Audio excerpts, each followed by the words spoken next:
नवी मुंबई महानगरपालिकेच्या सार्वत्रिक निवडणुकीनंतर नवी मुंबईच्या सुजाण जनतेनं भारतीय जनता पक्षाला घवघवीत यश दिलं आणि त्यानंतर महापौर पदासाठी सौभाग्यवती सुजाता पाटील आणि उपमहापौर पदासाठी दशरथजी भगत यांना त्या ठिकाणी पक्षानं संधी दिली आणि आज त्यांची बिनविरोध निवड झाली, त्याबद्दल मला आनंद वाटत आहे। काय विश्वास वाटतो या दोघांच्या माध्यमातून सभागृहात कसं कामकाज चालू? मला पहिल्यांदा विश्वास तुमच्यावर वाटतो।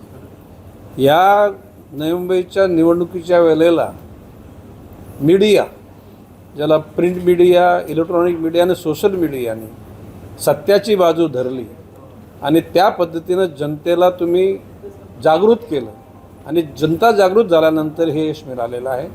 हे यश जनतेचं आहे।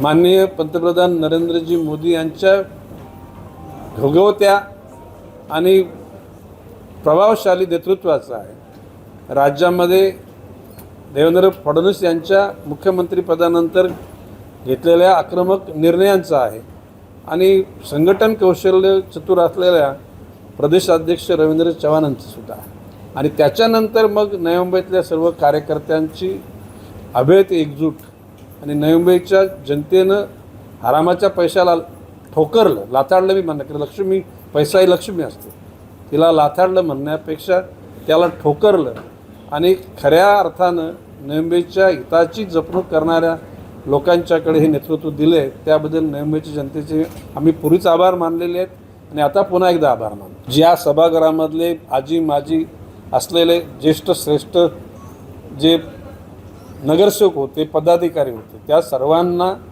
एकत्र बोलून नवी मुंबईच्या 5 वर्षाची दिशा निश्चित ठरवली जाईल।